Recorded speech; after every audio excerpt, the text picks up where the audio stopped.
media to identify and mobilize other persons living with the condition.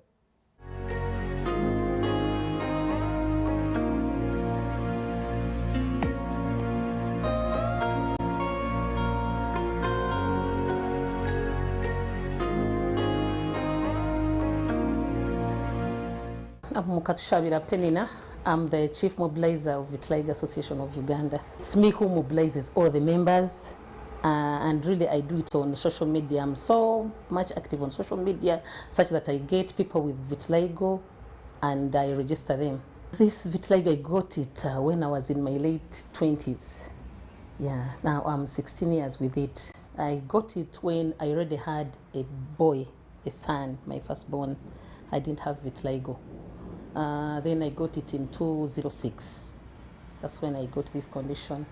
And it started slowly on my face, in my eyes here, and the lips. It started small spots, and immediately people said it's abalongo. When they said abalongo, then like I thought of twins in our homes. I couldn't really know. So my lips turned. That's why you see I normally wear lipstick. Then people said I'm HIV positive. It was too much on me. Others would say that I aborted twins. That was my challenge. So that time I still had a father of my boy who is now 12 years. Yeah, so we were together. That time we were still together when I had vitiligo. So we had to move everywhere. They went to these witch doctors. I remember I went to a shrine, which I didn't know it was, because they told me the man heals. So I went with the father of my son. When we reached the place and entered, we saw some funny things. So like the father of my boy said, no, you know what, let me leave you here. So like he left me in that shrine. The man said I should enter a room. It was dark. We were two people and we entered a dark room. So like the man said, you have to strip. I remove my blouse, and I was putting on a trouser that I removed. Then I stayed in my knickers. I remember that's what I did, and I was shaking because I didn't know what he was going to do to me. So like in that, you remember the room was dark. He had put all the back cloth, and the room was dark. You could not even see anything. So in a short moment, I had people banging like the door. As you hear some running like with like a bunch of keys and banging the door.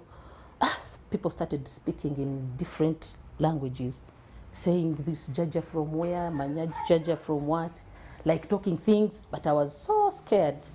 After telling me, they said they wanted a goat. They wanted, I don't remember even some things they asked, and some money. So it was that moment, the worst moment I had. So the time came, I dressed up and I went out of the room. After that time, I remember I paid the man 100,000 Ghanaian shillings. Then I promised him that I would bring the goat, that he was going to heal me, that this is abalongo, that the twins burnt me. But I didn't go back. That was my worst experience in my life. I didn't go back. That's how I started my journey. Then after some years, I started my single life because the father of my son left me, and I started the journey. When I was in Kampala here, that time I was in Mbarara, then I shifted, I came to Kampala. That's when I met a lady that had started this Vitiligo Association of Uganda. Then we joined. She invited me, then I joined this organization. That's how I came out of the situation, but I was not doing well because I could hide from people. I could not go to gatherings because everyone was looking at me. And I didn't know that when you're stressed, it triggers this thing very much. I was so stressed. That's why I almost, in fact, in 1 year, my whole body changed. I turned, my whole body is like this, the whole body. I didn't know that it was stress that triggers vitiligo. So, and you know how they called me, I had nicknames. People would abuse me like I'm like a leopard. They call me those funny names, Mabara, because I have sports. I have so many funny names they could call me. Yes, that's my journey, but it has not been easy. And that time when I had this condition, 2011, that's when I had my boy, my son, who is okay, but he doesn't have anything on him.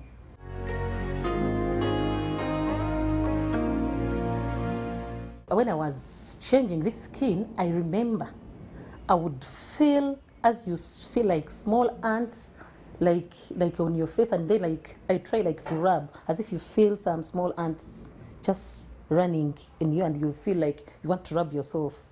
But I didn't know like it was changing like this, because I tell you, me, I reached a time I never wanted a mirror in my home, because there's a time I looked at myself, the whole body, I couldn't believe that I was like this. It is a challenge. People, when I meet people, they run away from me. So now you can imagine this situation when you're naked. To get a spouse, when someone you naked, see this skin, it is something challenging. Stigma was too much. You know, in families, you sometimes you have your own people. I have a brother who is so lovely, my real brother. He loved me so much, like he could provide, and he really shows me love. Others, you know, like even it comes to family where you find you're discriminated, but when there's like a function, you see they don't want to take you because you're not looking nice.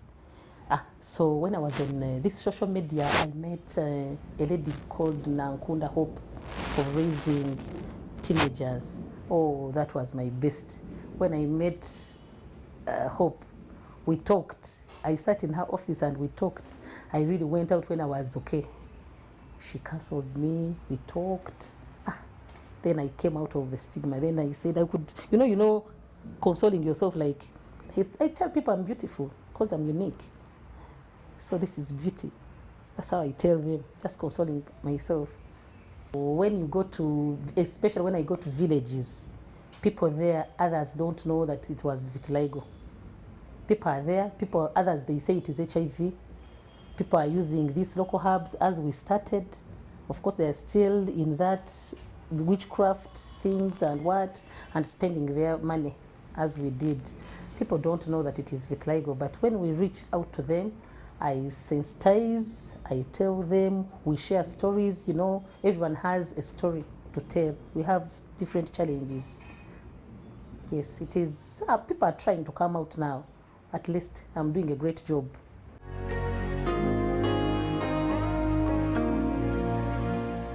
Oh, in the field, so I got a girl. When I got a girl on social media, a young girl, she was neglected by the parents, so she was staying with an old woman in village. So someone contacted me, and I went to that village in Mitoma. I reached out to the family. I looked at the girl. When I hugged the girl said, no, since I've got a mother now, this one would not leave me. So what I did, the girl was so stressed. The parents, she had no parents. The parents, the mother got married somewhere, so the father was also not in a home.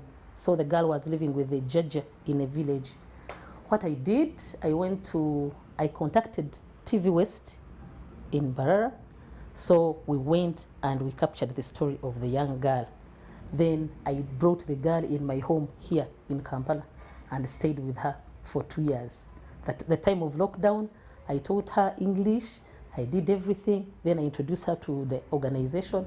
Now we are paying for her school fees, we are catering for her, and we give her sunscreens, and she's well, she's doing well.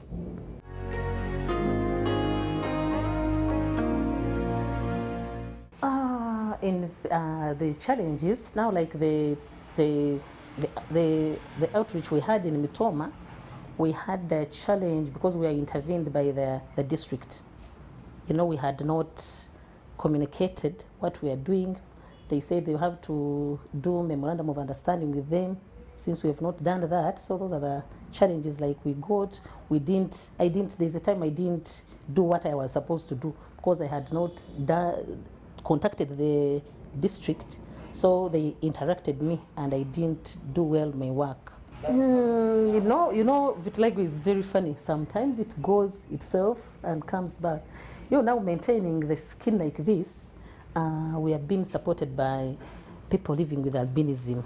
You see, these sunscreens, we cannot manage these sunscreens, they're very expensive. So people with albinism, they are supporting us with sunscreens. So me, my skin, as you see, I cannot move on sun. When it is too hot, I cannot move without this, with the sunscreen. That's how we are managing it. And health-wise, me, I eat anything that comes across me. Really, I really visited the dermatologist when I had started. But now, I'm fine with it. Because I spent a lot on this skin, so I decided to leave it. To leave it like this. Because now 16 years, people are used to me like this. And I don't think even changing will disturb people. Those that change to like albinos, sometimes they use the injections, something. Maybe you can tell, yes, you can tell a dermatologist to give you an injection and maybe you change and you become one skin. But to me, like, I don't want it because at least since I have some cameranin, it helps me. Now, the time I gave birth, it was not really generalized, but the time he grew up seeing me like this. Now, like when we are home, he normally tells me that I'm the most beautiful woman on earth. That's what he tells me. So now, like when I'm saying I have medicine to heal me, he said, Mommy, don't mind. You look so beautiful and unique. So like he's used to this condition, but the challenge he had it was school. So whenever I took that boy in Chitante, they ran away from you. Mommy, what happened to your mom? What happened to your mom? So like my boy would come, so stigmatized, Mommy, they disturbed me at school. They asked me, is it acid? Was it acid? Was it what? What happened to your mom? Until I reached the administration and talked to them. They gave me time. I met some teachers and the head teacher. We talked. Then they gave me time to sensitize between them, to teach them and the parents. So whenever there is a function, a big function, they give me that chance to talk to the parents and children. Now, like, they know that it is vitiligo. My son is now okay at school. I have a boy, a small boy. The parent told me, but it is a small spot inside. It is not seen. When a parent saw me doing it, then he came to me and showed me the boy has a small spot on the thing. But since he puts on, you can't tell.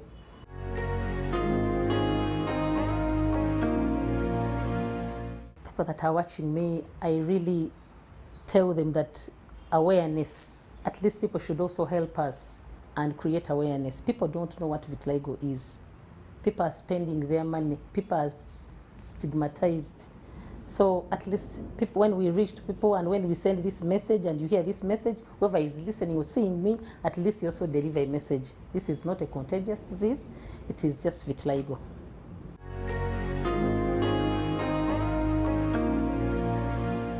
No matter how supportive friends and family may be, there are times when only another person with vitiligo can fully appreciate what you're going through. Penny, thank you for a job well done in terms of mobilizing others and ensuring that they can comfortably accept their condition. Catch you next week, same time.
UBC, inspiring Uganda.